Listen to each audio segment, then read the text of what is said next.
जो सेल होते हैं उसके अंदर डबल मेम्ब्रेनस ऑर्गेनेलीज नहीं होती, जबकि यूकेरियोटिक सेल के अंदर double membranous organelle, mitochondria, chloroplast, ये तमाम स्ट्रक्चर पाए जाते हैं।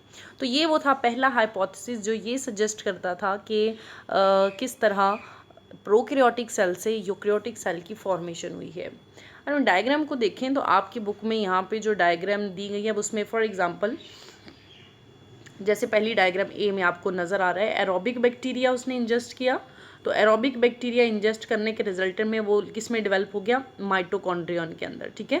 उसके बाद जब उसने साइनोबैक्टीरिया जो कि फोटोसिंथेटिक बैक्टीरिया थे उनको डेवलप करना शुरू किया, तो उसके बाद वो क्लोरोप्लास्ट में डेवलप हो गए। तो इस तरह माइटोकॉन्ड्रिया की डेवलपमेंट के बाद लेटर ऑन वो एनिमल सेल की फॉर्मेशन हुई, यानी यूकेरियोटिक सेल, और क्लोरोप्लास्ट लाइक स्ट्रक्चर की इनटेक से क्या हुआ कि ये प्लांट सेल की फॉर्मेशन हुई।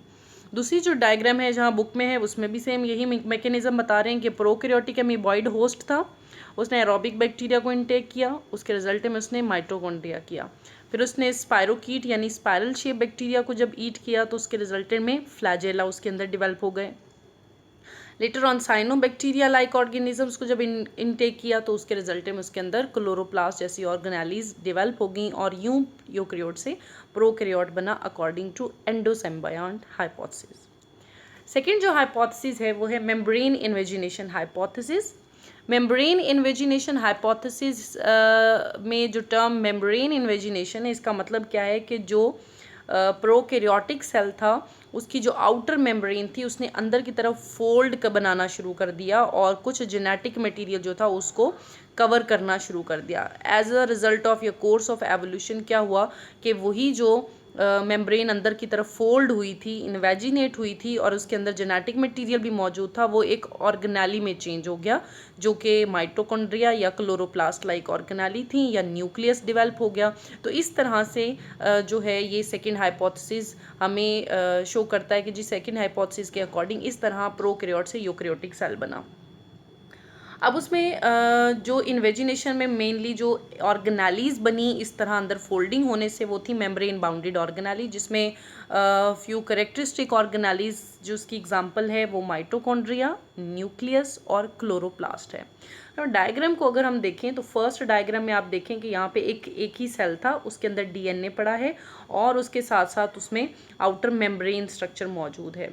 अब उस आउटर जो मेम्ब्रेन है जब वो अंदर की तरफ फोल्ड हो रही है तो अब अंदर की तरफ फोल्ड होके वो डिफरेंटली अपने आप को इन्वेजिनेट करेगी, ठीक है, अपने आप को फोल्ड करेगी और जेनेटिक मटेरियल को पैक करेगी। अब सबसे पहली डायग्राम में सबसे लास्ट वाली अगर आप इवेंट को देखें तो उसके अंदर as a result of membrane invagination nucleus की डेवलपमेंट हो गई है, एंडोप्लाज्मिक रेटिकुलम की डेवलपमेंट हो गई है, उसके साथ राइबोसोम मौजूद है। जबकि बी डायग्राम में अगर आप देखें तो आपको फर्स्ट स्टेप में प्रोकैरियोटिक सेल है, दूसरे नंबर पे आपको उसका जो है वो जीनोम नज़र आ रहा है, थर्ड के ऊपर वो डिफरेंट पॉइंट से मेम्ब्रेन जो है वो फोल्डिंग शो कर रही है, कहीं पे वो माइटोकॉन्ड्रिया स्ट्रक्चर बना देगी और फाइनली फोर्थ सेल में आपको फोर्थ नंबर पे नज़र आ रहा है कि फोर्थ नंबर पे as a result of this invagination different organelles बनती हैं that include nucleus, chloroplast and mitochondrion. ये था मेम्ब्रेन इन्वेजिनेशन हाइपोथेसिस। ये दोनों हाइपोथेसिस ये बताते हैं कि इनिशियल जो सेल डेवलप हुआ था या जो पहले मौजूद था वो प्रीमिटिव जो है वो प्रोकैरियोट है और यूकेरियोट उसके बाद डेवलप हुआ। लिहाजा हम कहते हैं कि इन हाइपोथेसिस की बेस पे हम ये बात कहते हैं कि प्रोकैरियोट्स की डेवलपमेंट जो है वो यूकेरियोट से पहले हुई। सो ओरिजिन जो है वो लाइफ का वो प्रोकैरियोटिक सेल से हुआ है। बाद में जैसे ही ये चेंजिंग हुई तो प्रोकैरियोट से यूकेरियोटिक सेल बन गए और यूकेरियोटिक सेल के बाद नेक्स्ट आगे इवेंट क्या हुआ कि उसमें पहले वो यूनिसेलुलर थे, वो इंडिपेंडेंट ऑर्गेनिज्म बन गए, जैसा कि आप प्रोटिस्ट में पढ़ते हैं यूनिसेलुलर यूकेरियोटिक ऑर्गेनिज्म मौजूद हैं। बाद में मज़ीद कम्प्लेक्सिटी होती गई कि वही जो यूनिसेलुलर थे उन्होंने अपने वो मल्टी सेलुलर ऑर्गेनिजम्स बन गए। मल्टी सेलुलर ऑर्गेनिजम्स के बाद मज़ीद कम्प्लेक्सिटी एवोल्यूशन के रिजल्टेंट में क्या हुआ कि वही जो कम्प्लेक्स मल्टी सेलुलर ऑर्गेनिजम्स थे उन्होंने अपने आप को सेल को ऑर्गेनाइज़ किया, टिश्यू में कन्वर्ट कर लिया, टिश्यू को मज़ीद ऑर्गेनाइज़ किया और उसको ऑर्गन एंड फिर ऑर्गन सिस्टम और इस तरह बायोलॉजिकल ऑर्गेनाइजेशन में जो आपने कम्प्लेक्सिटी लेवल्स पढ़े हैं वो कम्प्लेक्सिटी लेवल अटेन करते गए और ऑर्गेनिज्म अपनी कम्प्लेक्स फॉर्म में डिवेल्प हो गए। ये था एवोल्यूशन के रिजल्टेंट में होने वाला चेंज जिसने सेल की प्रोकैरियोटिक नेचर से यूकैरियोटिक नेचर वाले सेल्स डिवेल्प हुए as a result of evolution.